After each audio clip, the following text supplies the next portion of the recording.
In today's tutorial, we're going to review Pulsar Edit Advanced Editor. And a quick reminder that every day I host a live stream. So you visit ojambo.com, you go to the watch menu, then the live sub menu, and you can see the topic for today's tutorial is Pulsar Editor Advanced Editor Review. The channel it's on and the days and time. And these are topics for post-dated live streams.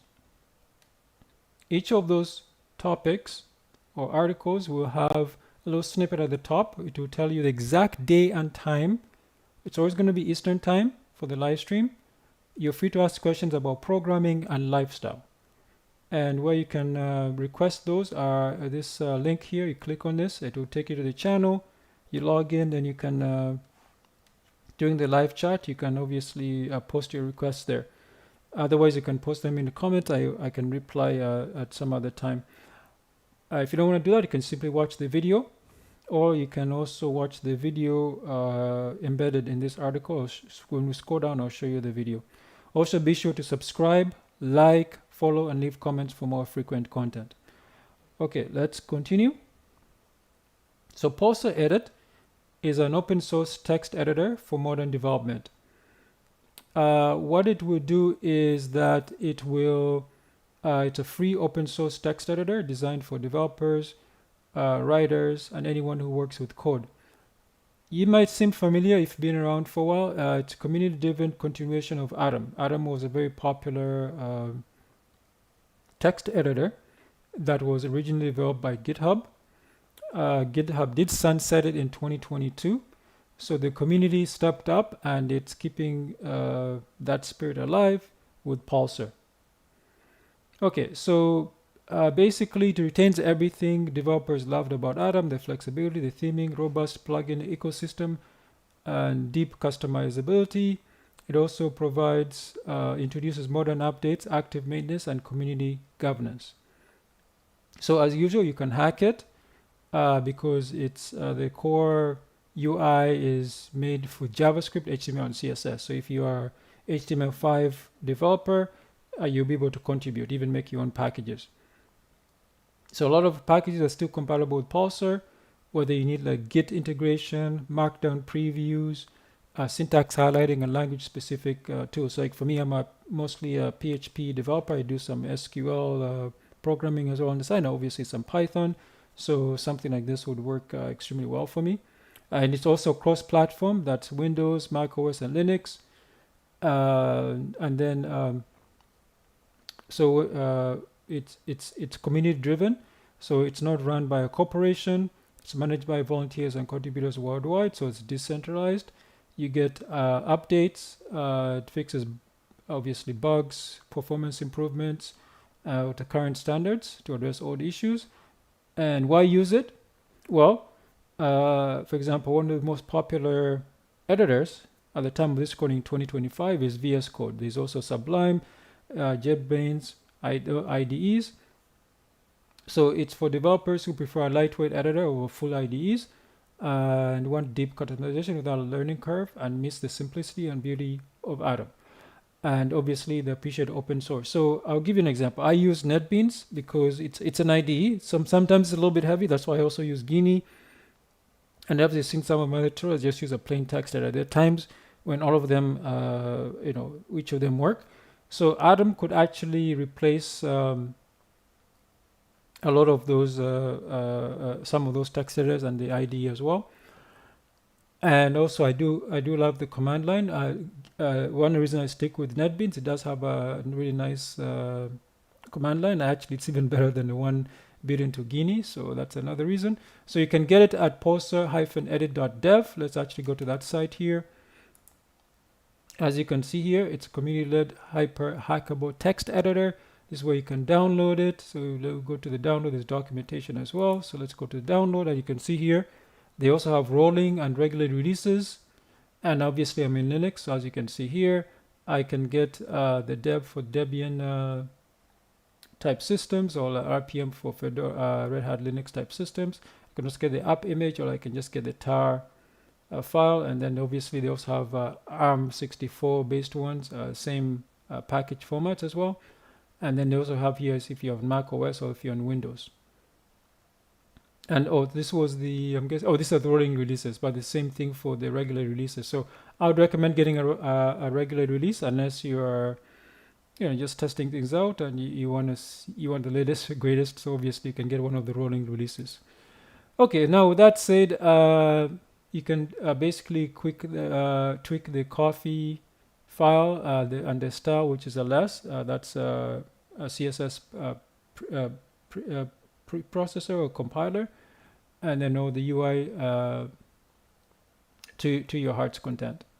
Okay, so these are some screenshots I took. So I'm not going to go over this screenshots. You can take a look at them on the article on jumbo.com because we're actually going to open up Pulsar edit, and that way we'll go through all that. So, and this is the video I promised you. So this is a live stream. So if I click this video here, as you can see, this is literally the video we're doing live right now. So I created a table here so you can see what the start time is like. To me, this is good enough. I mean, if I really want something fast, I would use something like a console one, like say Vim or Emacs. It has syntax highlighting very, very well. Code folding, that's important. Plugin support, Git integration. I use basically almost everything I do today is Git related. Like even when I get small projects, like right now I'm working on a small WordPress site. This is the first time I'm actually using the block editor. I usually do everything by myself, but I want to do the block so it's more because I know that's where WordPress is going to. So I want to, not for myself, obviously I can pick it up. It's just that if somebody else needs to maintain it, they'll probably prefer using the block system. So I'm using just the built-in block system, the WordPress one. And obviously theming, customization, we talked about. Linter, error highlighting. We'll take a look at this when we open up the application. Memory use. So one of the problems with the memory use, that's one reason I never liked Atom, was that because it's Electron based, it was very heavier than say Sublime, Pulsar, Edit, even Guinea. But whatever Microsoft has done with VS Code, I'm actually pretty impressed. It's actually pretty snappy. So this one can probably, it's not as bad as it used to be. Multi-file project handling, I do like this. I do usually have multiple projects going at the same time. And then Markdown, I don't use Markdown that much. The reason I don't use Markdown is because Markdown doesn't have a way to set like a scrolling height. So if it had that, I would actually be using it more. Okay, so basically, I am going to do a few tests here, and this is my test system. You see, it's a pretty old system. It's only 16 gig of DDR3 RAM. I'm using Fedora 42, obviously GNOME 48. So what I'm going to do is, if you don't understand any of this I create a glossary here for you, what a code editor is, what an IDE. An IDE is obviously integrated development environment, what a plugin is, what open source, SCM, this is basically what Git is, source code management, and what a LMB is, that stands for left mouse button or left click. And what a code editor is, obviously it's designed for writing and editing source code, pretty simple. So what I've done for my tests to test this editor is I have created a few files here. So for example, I created a very large file, it's 1 gig. I created, so I'll explain why I created a 1 gig file. The 1 gig file is because in the past, I did a lot of my database stuff. So I would get like huge amounts of data. And if you guys know anything about databases, that despite what they tell you, is that they're very limited in how big, especially data you can import at one time. And it will slow down because, for example, this 1 gig would have to go into one table, probably 1 or 2 fields, and then doing queries, removing empties. It will be very, very slow, even with SQLite in memory. So normally you'd have to do this on a command line. So that's where the large file comes in. And of course, if you're using the command line, you probably need to use regex files. For example, I'll give you an example. So some institutions, they would have a form on their website, usually for donations.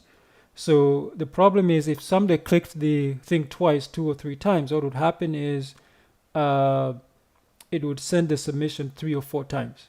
So that's duplicates. So before duplicates, and sometimes some people, maybe they're trolling, they just click submit, submit, submit. So it sends an empty form. And the problem, as you can guess, is that there would be, for example, here in Canada, we have about 40 million people, just under 40 million people. So if I get a record that is 1 billion, I get a file or whatever database that's 1 billion records, clearly that's impossible. Even if everybody in Canada donated, babies and everybody, it'd only be 40 million. So if you have a 1 gig records or something like that, that means that something is fishy. So a lot of them are duplicates or empties. So that's why regex would be good for that. And then a syntax file, just to test, I have a PHP file. It contains HTML, CSS, and JavaScript, and obviously PHP. I want to see if it opens a media file, so I just have a smiley face or Tux Linux, JPEG. And the Java version is using OpenJDK 21.07. PHP version is 8.4.8, and Python is 3.13.3 at time of this recording. The Pulsar version is 2.0. And then this is the test results here. So let's get started. So you can see the results here. So the first thing I'm going to do is, I think what I would do is I will split the screen. It'll be easier to do this. And I'm going to open up Pulsar. So I installed this, I think I installed it as an app image. Is that what I did? I can't remember now. Let me check my downloads folder while that's opening up. I can't remember how I got this. Yeah, I can't remember how I got it. Was it a flat pack? Maybe it was a flat pack. Give me a second. I'm now. Did I install it as a flat pack? Let me open up my software. And here's my software here.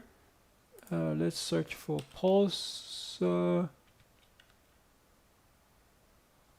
Pulsar Modern. Yeah, it's installed. So I must have gotten it from FlatHub. So I got it from FlatHub. I think at first I installed it as an app image. Then I liked it so much that I decided, hey, I will install the Flatpak so that way it will update automatically. Okay, so as you can see, this is the default. This is how it opens up the default, and you can see here how it opens up. This is the what do you call it? This is the what do you call this? The dashboard. This is the dashboard. It's a welcome screen, so we can easily close that, and it gives you instructions like how you open a project, the versioning, how to install projects, and etc. So we don't need that. So I'll get rid of the welcome and also get rid of the welcome guide. Now you see it says show change long after an update. I leave that because I want to see if something is broken. Okay, so as you can see here on the left side, I actually tried dragging and dropping. So let me close this project. I actually tried dragging and dropping the projects in here. So I just remove this project folder, and the pictures here, I also remove that as well. As I said, I did test this. Okay, so as you can see, you can add folders here. But before we take a look at that, this is actually annoying me down here. You see what says 2 deprecations. This is one of the problems I have with Node.js or Node or Electron type of applications, is that it's not their fault, is that they rely on other projects, and usually it's there's actually one project I did, I think it was for Shopify. It relied on so many other projects. Some of them were deprecated, some of them were abandoned, and this is one of the reasons I know why they do it, is because they obviously want to attract new developers, but at the same time you have this could be problems, and especially if you're a programmer, is a client is not going to care about this stuff. They're just going to blame you for using deprecated or products like that. Okay, so we have the menu here. You see it says file. We have the usual file menu stuff, open, close, close tabs, folders, projects. And then we have edit. You have the usual undo, redo, copy path, paste without reformatting. That's all pretty good. And you can toggle comments, line numbers, the indent, outdent, columns. You can move up and down, text. We'll try some of this later. You have the config, so we can open up the config, and you can see the config. The font size is set to 23, and software app is set to true. I don't know if this, I might have actually added a plugin to this for me. And then you see my user ID. And then what else is here? We have the init script. You have the key map. So let's take a look at the key map. Okay, I guess like I haven't added anything there. So I'll click don't save. And okay, that's weird. Okay, so this config as well, we can also reopen, close, or close pane. So I'm going to close that pane. Okay, so right now there's only one pane. So in view, you can toggle full screen, you can toggle the menu bar, panes. You can see you can split them each and every way you want. Then there's a developer mode. You can toggle developer tools. Remember, this is based on Chromium. You can increase. I like the dynamic zoom. This I do use a bit. And you see this toggle software app, the command palette, Git tab, and the GitHub, open reviews, and toggle tree view. Selection, pretty straightforward. You can select above, below, split lines, select word. I don't usually use most of this. I'll show you which ones I use, and then you can define and replace. So this is also pretty good. And let's open up the package manager. And you can see this community packages. Some of them came default. I didn't install this one. So for example, like the Terminal Plus. The word count, I believe, yeah, word count, I did install this one because I do use this quite a bit, in that there's some things I need to do where it will say only 30 words or something like that. So I do use that a lot. So I had to install that one. That was kind of disappointed, but it's fine. I was able to install it. And then as you can see here, this came by default. I didn't install this one. These are the core packages. Autocomplete for CSS, autocomplete for HTML. I think I might have installed some of this when I was out. It's actually in the results here. And then there's bracket. As you can see, these are all the core stuff. So one good thing is, unlike when I used Atom the last time, is that Atom, whenever I added even one or two extensions or add-ons, it would slow down, and it would go from being slightly snappy to really slow. Now you can see a lot of languages, right? Like PHP, Perl, Objective-C, Python. So basically everything you need is right out of the box. So that's really good. Okay, and then of course there's core here, the core settings. I left all this as default. There's the editor. You see this auto indent. I love this. This was on by default. The default size is 14, which is pretty good. You're all handling. Then there's the key bindings. And here's the key bindings. As you can see how to, if you're a keyboard warrior, you can take a look at that. Packages, I already went through that. And then themes. I think I changed this one. I think it's usually by default it's a light theme. I changed it to one dark. I do like dark themes. And then there's updates. You see, this is from Flatpak, so it'll auto update. And then if I need something to install, I can install it. So for example, I can install the Atom clock, Dracula syntax. You get the point. And then I can open up the config folder. So we don't need this. So as usual, so what I want to do now is, and of course there's help here. You can get the license. Oh, that's a good point. What's license? It's using MIT license. Fantastic. I believe, I can't remember what license. Oh yeah, I did the BSD license. The BSD license. It wasn't the MIT. No, I did the MIT license. I did a full review of the MIT license. Yeah, that's Massachusetts Institute of Technology. Yes, I did that one. Okay, so there we go. So as you can see here, you can open up the welcome guide again, documentation, frequently asked questions, and view terms of use.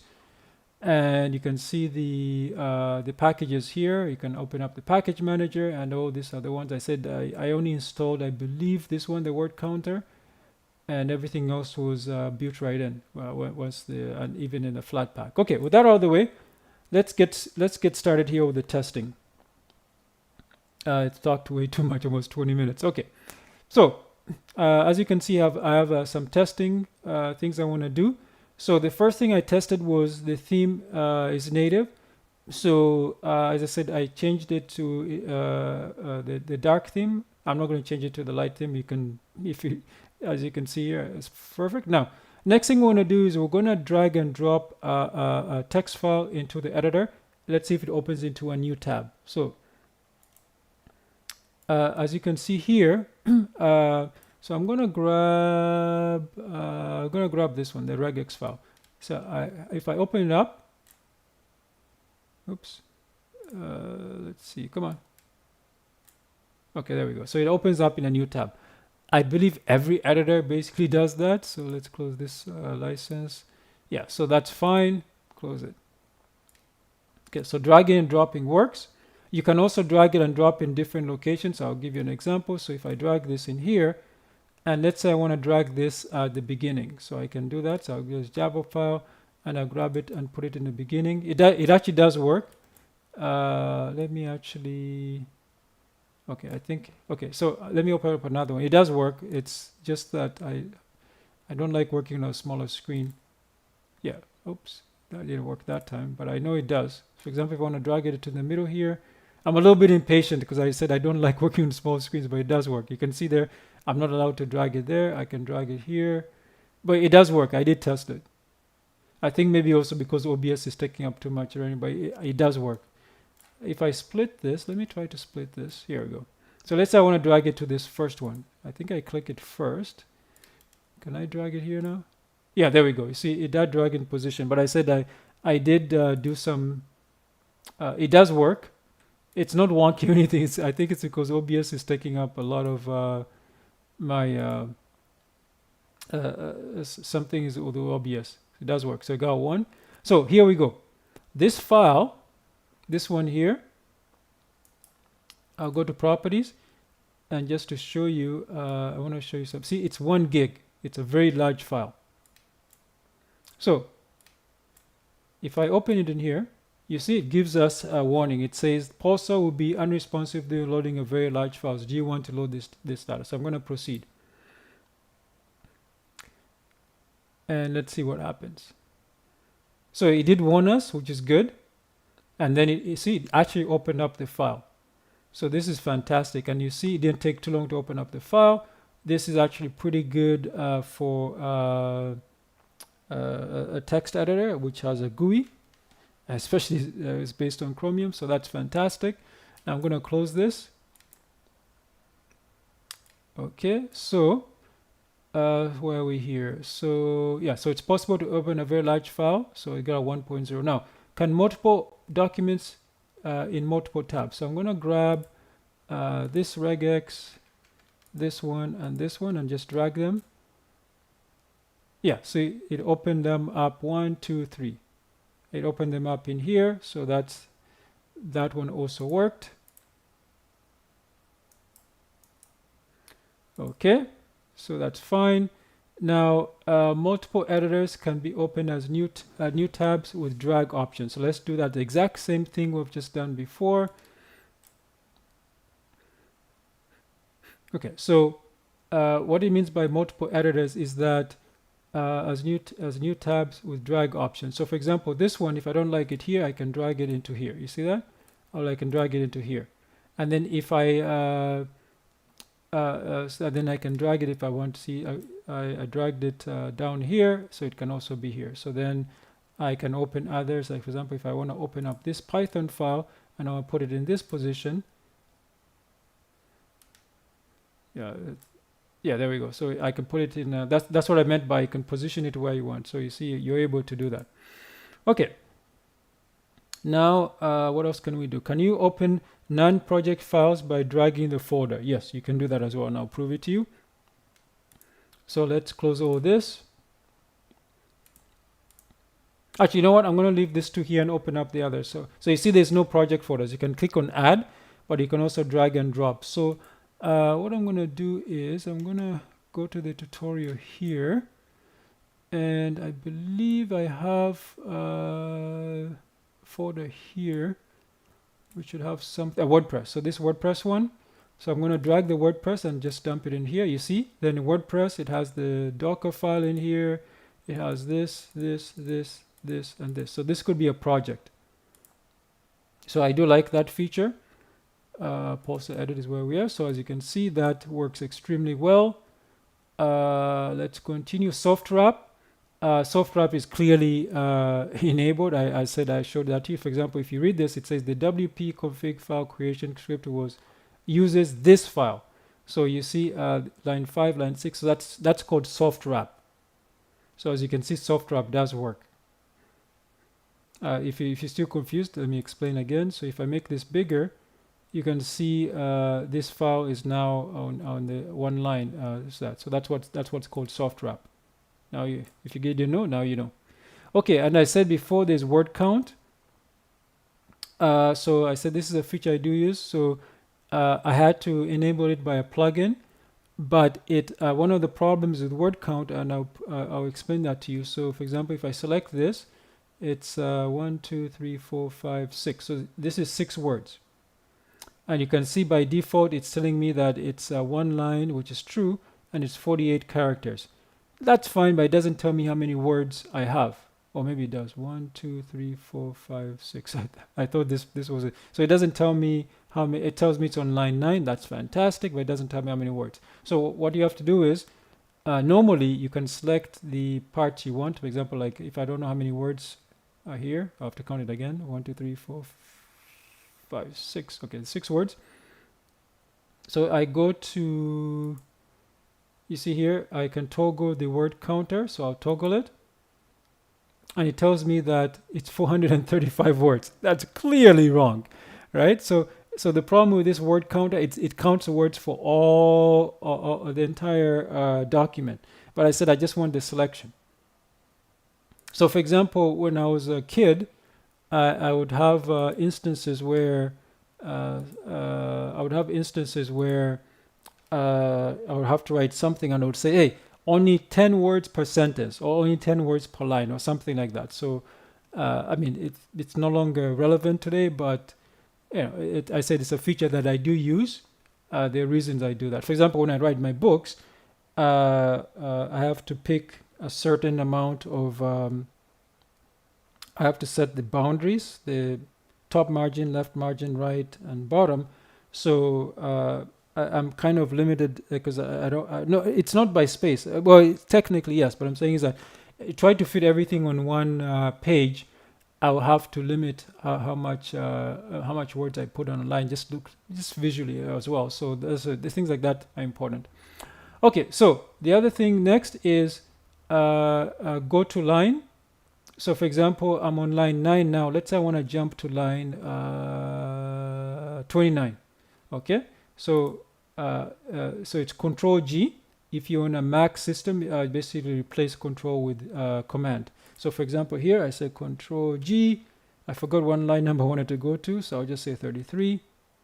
And you see it already jumped to line 33. See, line 33 is here. So I can just press Enter, and you see it jump to line 33. Now to go back, to Control G because I'm on Linux. I think I was on line 9. Yeah, see, I'm back to line 9.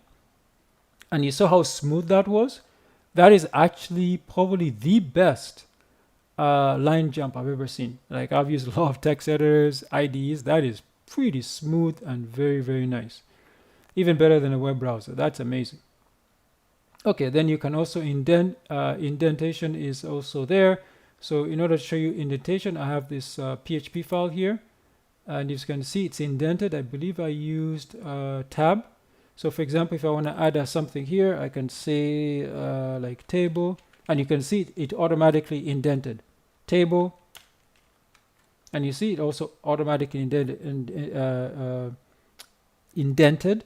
So since we're here, we might as well try to do some more syntax highlighting. So as you can see there, I can say border. I can put border radius. I'll just put border. And you see I can put thin.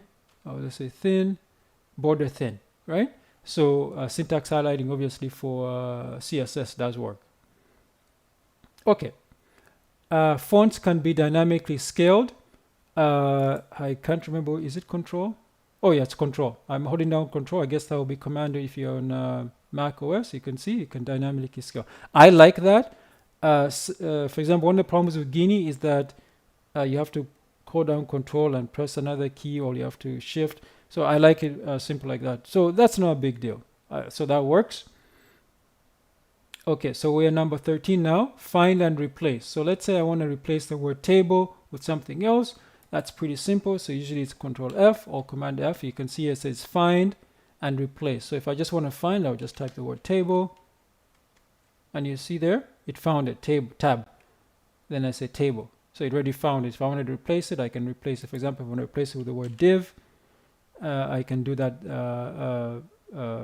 div. So this is for individual documents. So you see here you can find and find all and replace and replace. And here's the regular expressions. If you see, you can use regex. If you don't know what regex means, I'll just show you that to you for right now. So for example, instead of typing the word table, I can just type the word tab, TA, and then I can put, for example, asterisk, or I can put a dot.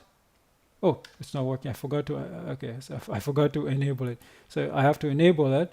And if I put dot, you see it found table. So dot means TA. It has to, the whatever the line or word has to start with TA.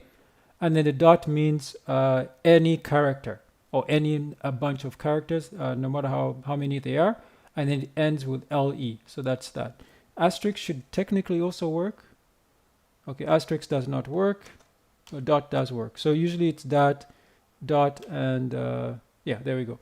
So if you put asterisk with the dot means obviously anything after the word TA, and the asterisk means any character number or whatever. So basically to the end.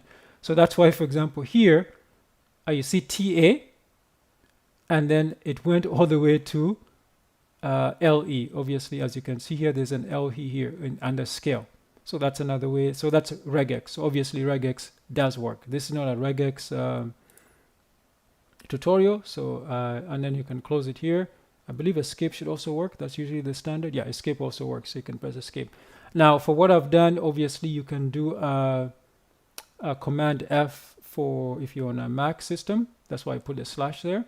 And the project-wide, that means that if I have multiple projects where, multiple files opened up in the project, you use Control Shift F or Command F, and then it will find them in all of them. So let's go to, for example, to how many files are in here? So let's open up some of these files. There's Docker. What's in Docker 2? I see the word Fedora, for example, right? So if I want to change Fedora to Debian, you see in this project here, so I would use Control Shift F because I'm on Linux. So I would be Control Shift F, and then what I'm going to do is I'm not going to use regex. I'm just going to use this one here. So I'll say Fedora and change it to Debian as an example. And you can see it's search for. So if I can put find all or replace all. So what I'm going to do is I'm going to do find all. You see it found. You see it gives me this. It tells me that I can replace in the Docker file. I can replace Fedora to Debian, and in the Docker file too, I can replace Fedora to Debian as well. So that's if I click replace all, it will do that. But I'm not. So I'm just going to close this to close it because I don't want to do that. And then obviously this is a find. I close that, and you can see it still says Fedora. But if I click replace all, it will replace all of them. Okay, so then there's this one, the multiple language syntax. One file is enabled. So I'm going to close this because we don't need this anymore. The project. So those two project files, the Docker files, I'm going to close them.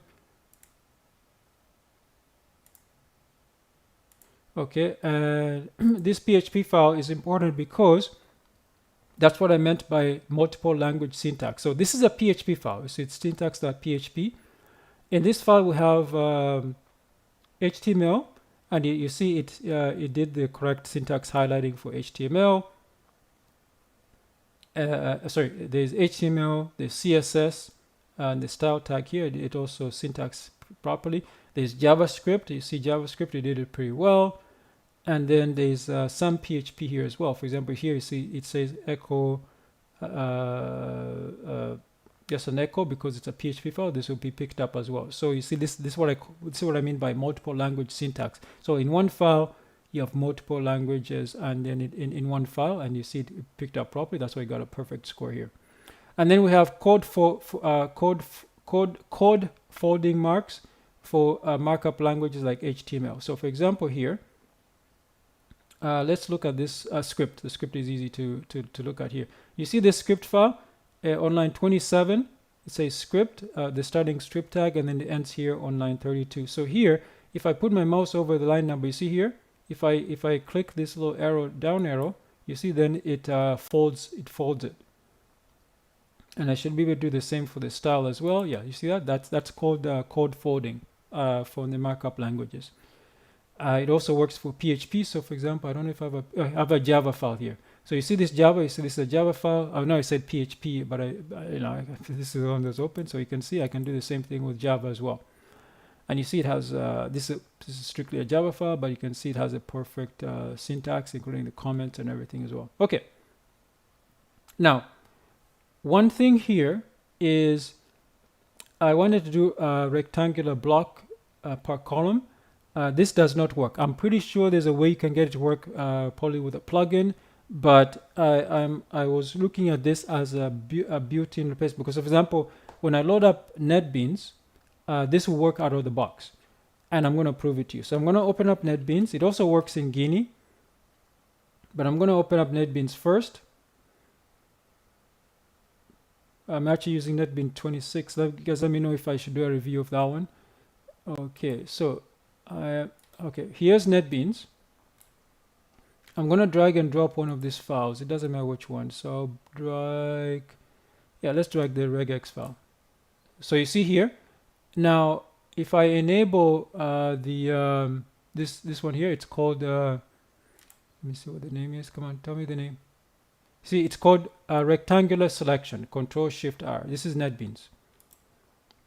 So I've enabled it, and watch what happens. You see that? That's what I mean by that. You see, I'm able to select this. For example, I can simply delete it if I wanted. You see, and I can undo. I can even replace it. So that's the rectangular select or box selects. So that's what's missing. And I said I'm pretty sure there's a way you can do it, but it's not. And this is built into NetBeans by default. Come on, NetBeans, get away. So that's why I gave it a 0. I said there could be a plugin. You know, you could go to packages and look for it, but it's not here. For example, if you go to selection, you see selection above, selection single line, blah, blah, blah. None of this is box select. I believe Adam had a plugin you could do it, so maybe there might be a plugin or extension. But as I said, I wanted something quick. It's not there. That's why it got a 0. Multiple selections, very simple. Use Control and left mouse button, which is ironically what you use for Guinea to get the box selection. So for example, if you don't know what that is, I will show that to you. So Control left. So for example, this word number here, I'm Control.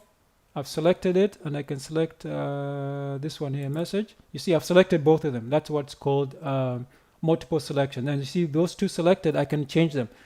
I can change it to, for example, like Edward. You see that? That's what's called that's what's called multiple selection. Okay. Now I forgot the cursor was up here too, so it's also called multiple cursors as well. So as you can see, because I left the cursor there, I was able to add that as well. So that's multiple selection. You just click out of it, and then you can see you're back to normal. So obviously it works. This is a Java file, but it works everywhere else as well. So that's also pretty handy. Obviously, you can also use a regular expression to grab all of them and change them, but that's one way. So you might say, isn't that useless? No, trust me. There's times when you would have to do something similar to that, and especially with PHP. Yeah, so that's how you do it. Okay, there's destruction-free hide panes. I've already shown you how to hide the pane. And you can also, I enabled line numbers by default. I think they were off. So what you do is, I think it was view, where was it? Edit, text. Oh, lines. No, it wasn't there. I had to, it was actually not enabled by default. So I think I had to do it in the editor, if I remember correctly.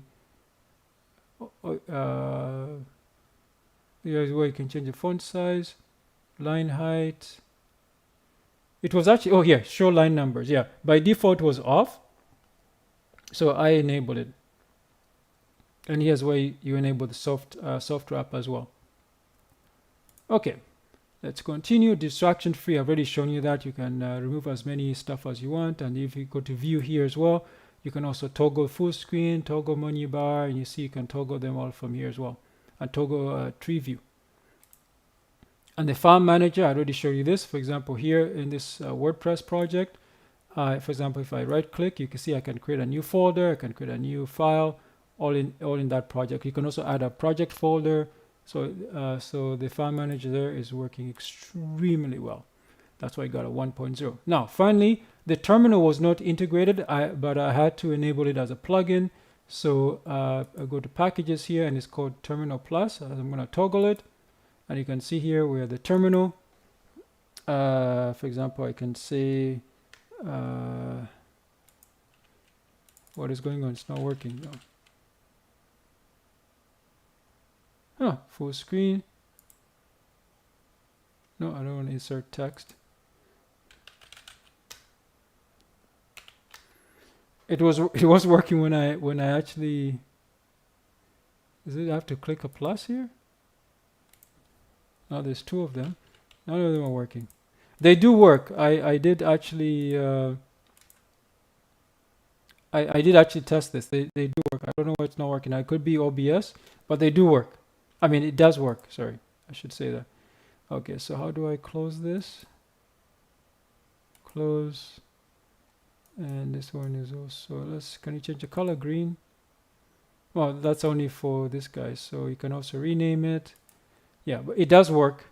It does work though, but I don't know why it's not working. It could be, I said OBS. Okay, now and that also gets a 1.0. So overall, Pulsar, it is a very nice lightish IDE. It's only missing, obviously you can install them with plugins, but actually, even with that, it actually got probably one of the highest scores of any of these reviews of text that I've done. So it got a 9 out of 10. And as I said, I had to remove some scores because a lot of stuff, not a lot, but I think 2 or 3 things I had to install a plugin. And for example, the word count doesn't work. I'm sure I could create my own plugin or something like that, but that would be interesting. All right, so that's the end of the review for Pulsar Edit. If you're interested in learning how to code, customize Pulsar, or build your own plugins, you can contact me for one-on-one programming tutorials, mentoring, or project help. Whether you're a beginner or an advanced coder, I offer personalized sessions that fit your goals. You can contact me here. That's on jambo.com, the contact form, or you can go to Jambo Services, either me or one of my co-workers, or will help you with that as well. Okay, now with that out of the way, quick reminder that I do have a live stream every single day. So what you do is you go to jambo.com, you go to the watch menu, the live sub menu. You can see here the topics for upcoming live streams. Be sure to subscribe. That helps a lot. Like, comment, follow, and that would also be very helpful. Subscribing is actually very nice because it lets me know that you guys are interested in the stuff I'm doing. So with that said, thanks for subscribing and watching this video. I'm going to end it now, and I'll see you guys in the next one. Have a nice day.